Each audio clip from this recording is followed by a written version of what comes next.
As I was saying, I'm going to present you the work of compiling with abstract interpretation, which is a work I did with my PhD supervisor, Matthieu Lemerre.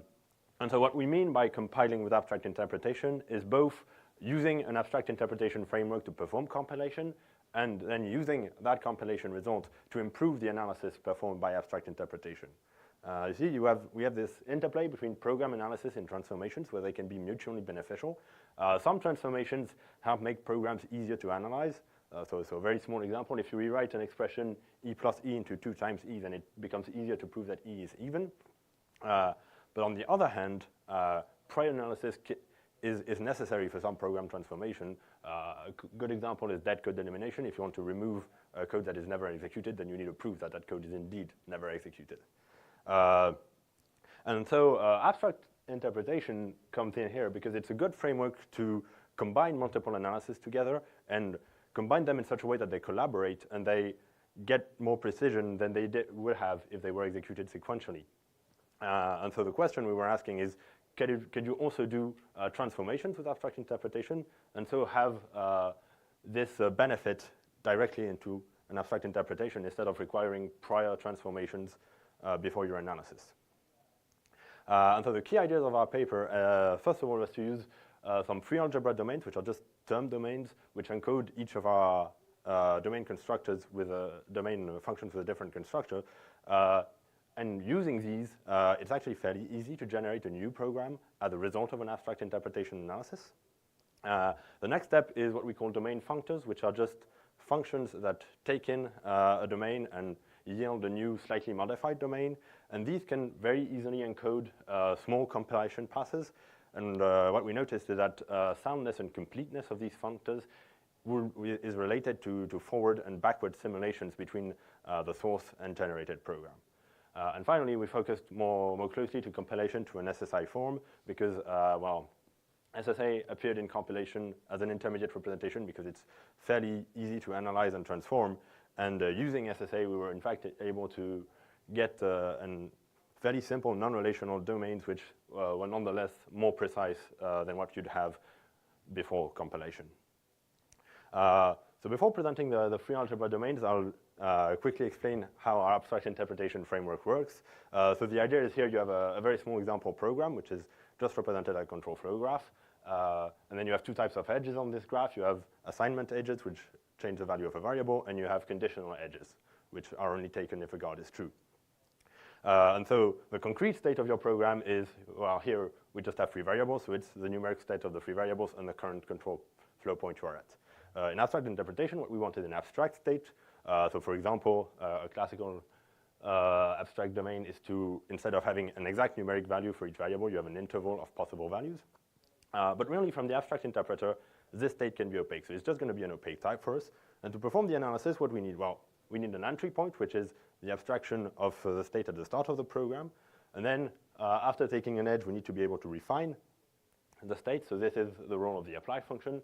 It just takes the state at the previous point, the relation of the edge, and just yields a new abstraction of the state at 1. And with that, we can start propagating happily along the program. When we reach point 4, we realize we need a new function because point 4 doesn't have 1 ancestor, it has 2. So we need a joint function so that we can, which is essentially a union of abstract states, which gives us the best abstraction we can have here. And finally, just doing this all along the program, we have no guarantee that our analysis will eventually terminate, which is why we need the last operator, which is a widening operator. And what the widening does is, if applied repeatedly, it's here to guarantee that we will eventually reach the fixed point. So now we have all the operations we need to analyze the program fully. I didn't show the rest of the analysis, but you just keep propagating in the loop until you reach a fixed point, and then you propagate beyond the loop. And so whenever you have an interface like this with a type and a bunch of functions that manipulate the type, you can encode it as what we call a free algebra, but it's essentially your type is going to be terms which each correspond to one of the functions. So you'd have one constructor with function. They have the exact same signature with the exception of the widening, because as I mentioned, the goal of the widening is to break loops. And if it keeps its arguments, it's just going to grow, and ensure the opposite, that loops never converge. So the widening just forgets its arguments and only remembers a unique identifier. And with these terms, when we yield our analysis, we'll have at each program point a new term, which is one of these constructors. And with these, we can actually recreate the program graph. So if we look at the apply constructor, which matches the apply function, well, we use the apply function in the analysis on edges, so the apply naturally maps to a very simple edge. The join constructor, well, the join was used when we had multiple edges coming to a point. So we just take all the edges that come into the point that appear in the set, that's the join's argument, and we have the join inherit those edges. And for the lock, that's where we need to unfold the widening, recover the pre-widening term, which is going to be a join, and then use the two previous rules. And with that, we can generate a graph of ancestors of a given term. And if we use that in our analysis, what we notice is that we get a new graph isomorphism. Essentially, analyzing with this free algebra domain gives you the same program graph. You just renamed all the control flow locations to your free algebra terms. So right now, that sounds a bit useless because we've used a very big analysis just to get something we already had. But already, you could use tools from abstract interpretation, like a product with a numerical domain, to perform simple dead code elimination and some very basic transformations. But if you want to do bigger transformation, that's where we'll need the next tool we use, which are functors. So I mentioned a functor is just a function that takes a domain and yields a new domain. In particular, we're going to be mostly interested in some that copy most of stuff from the initial domain. They don't change the state, the entry point, the join, or the widening, but they do change the apply function. And essentially, in the apply, the functor can inspect the state. It can inspect the relation being applied and decide to make changes to what it's going to apply. So for a very simple example, we have a functor that can simplify conditionals. And so what this does is whenever you're applying a conditional expression, is going to see if the underlying domain can know something about the expression E. So for instance, if we can prove that in state T, E is always false, then we can just return bottom because we're assuming false. Conversely, if we can prove that E is always true, we can remove the assumption. And if we cannot prove that E is true or false in state T, then we keep it as is. And of course, this functor doesn't do any change when we're just performing an assignment. Another example is compilation of ternary expressions. If you have ternary expressions like this in your expression language, which is I just use the C notation here, well, they represent implicit control flow jumps, and you can make them fairly explicit. Essentially, the functor is just going to inspect the expression being that appears either in an assignment or an assumption, break it up into assume the conditional, assume not the conditional, and then replace the expression with the correct branch. And so functors are a fairly nice tool because they're very modular. What we found is that if you apply the functor directly to the collecting semantics, and you can prove that that is sound, then you have a proof that the functor will be sound when applied to any sound domain. And conversely, if you prove that the functor applied to the collecting semantics is complete, it will also be complete when applied to any complete domain. And with that, we have a notion of soundness, of completeness of the functor object itself, and not just the functor applied to a function. And well, we have easy composition, which allows you to define very small functors which correspond to a tiny transformation, and then compose them to get a bigger compilation chain. And in practice, a lot of small transformations can easily be encoded in sound and complete functors. Like the two previous examples were both sound and complete functors. And finally, to tie in back to the previous section,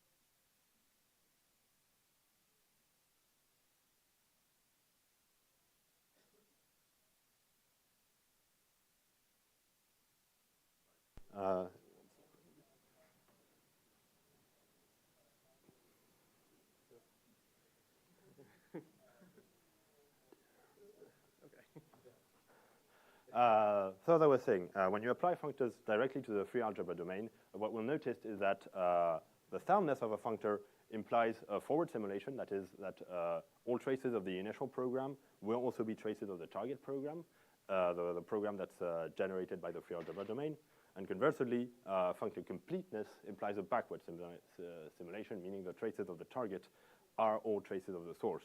And that's where we had a bit of a split between what we want between analysis and secure compilation. When you're performing analysis, what you want is to have another approximation of all your possible traces, and so you're interested in soundness. And when you're performing secure compilation, what you want is the opposite. You want the program you generate to be one of the valid traces of the source program, and you're mostly interested in soundness, in completeness. And finally, we looked a bit closer at compilation to a SSA form. So SSA is a single static assignment. So if I write the same program I had here in SSA form, you might notice, so the essential property is that each variable is defined only once. You might notice I'm saying that and throwing a slide where each variable is defined twice. We have R4 defined on both edges here. But the idea is it's a bit of a trick of annotation. The idea is R4 is actually only defined at the node 4. It's just that its definition depends on where you're coming from. And so if you're coming from node 3 prime, R4 will be R1. And if you're coming from node 3, R4 will be R1 times A1. And that is what traditional SSI denotes with phi functions. But we chose to move these to the incoming edges because it's a little clearer. And so while these graphs look very similar, they're quite fundamentally different, because the first graph you can have assignment and conditional edges wherever. In the second graph, you only have assignment edges above join nodes, and all assignment edges must define the same variables. And so when you have constraints like this, it's always interesting to try and have them directly in your type, so you know they will always be guaranteed. So what we did is change the domain signature a bit. Instead of having an apply function that could apply two kinds of relations, we now only have an assume function that just deals with the conditionals. And we've moved the assignments to the joins, where instead of having just a set of states, we have a set of states combined with the variable definitions that appear when we come from that state. And so we can perform compilation to SSA with a functor. It's a bit different and more complex. I don't really have time to present it here, but the gist of it is it's a functor that takes an SSA domain as argument and returns a classical domain. This one modifies more than the apply function. It also has a different state where it keeps on one side a mapping from old program variables to their corresponding SSI expressions, and on the other side it keeps the SSI underlying state. This functor is sound and complete, and very similarly to the previous functors, we also have forward and backward simulation theorems when we're applying between the source code and the code we get when applying this functor to an SSA-free algebra. And so why are we compiling to SSA? Well, as I mentioned at the start of the talk, the idea that SSA appeared in compilation because it's popular, it's very easy to analyze, and essentially here we're going to use the property of immutability, so we can store numerical information not only about variables, but also the value of expressions, and we won't have to update them when expressions changes because all values are immutable. So for example, when we're trying to analyze bytecode like this, where we have some very elementary expressions and a lot of temporary variables, we can see that at the end we're assuming a conditional, which is an AND of two flags, which are essentially conditionals on the numerical value of y. Well, first of all, when we pass it through the lift SSA functor, that functor is going to inline all these and realize there's only one pertinent variable, which is the initial value of x0, and all of the variables can be expressed in terms of x0. And then the second step is using the numeric domain, which stores values not only about variables, but also some expressions, so we do not lose information we have about y,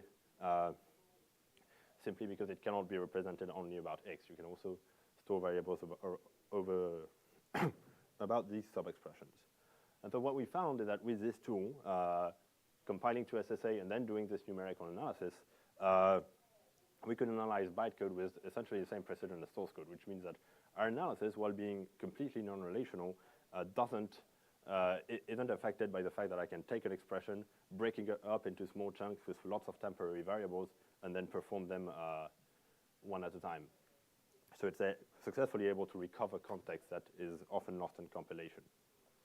And so in conclusion, our contributions are a method to generate imperative and SSA programs directly as an abstract interpretation results, a method to implement and prove compilation passes using the functors I've presented, and then a non-relational domain that is more precise than what you would do directly because it benefits from the prior compilation to SSA.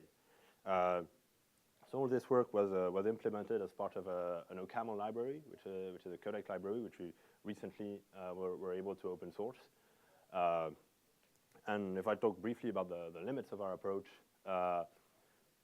you can use most of abstract interpretation with it, but we are still performing a mainly forward analysis.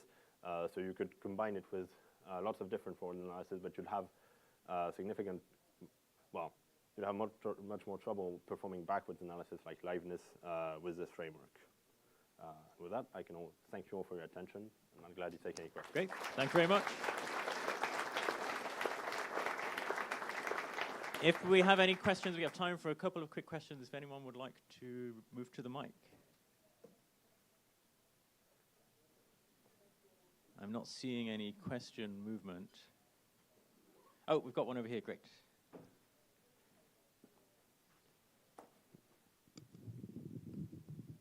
Hi. Thanks for presenting the work. It's really interesting. I just have one question. Have you compared any performance of your analysis with existing analysis and seeing if they are algorithmically slower? Yeah, we've implemented it obviously, and the two questions we had when the implementation were, can we quantify this precision improvement, and what overhead does it cost? And so we noticed that both answers are rather correct. We get a 5 to 10% increase in numerical precision across various metrics we used. And for performance, we do get a constant overhead, which varies between 2 and 20, factor of 2 and 20, well, compared to our implementation of just using the numeric domain. So we haven't compared it to other analyzers yet. Okay, thanks. While our next speaker is setting up, we have time for one more question if anyone's got one. Or I can ask one, just a very annoying big question. Is it at all useful or interesting to try and retrofit this into an existing big compiler, or is it just a case of it's a whole different way of doing compilers? Well, obviously we're coming from the analysis world, and we're mostly worked on using the compilation to perform the analysis. So I don't know how much the compiler community will find this interesting and useful, but maybe. Okay, that's fine. Okay, let's thank our speaker again.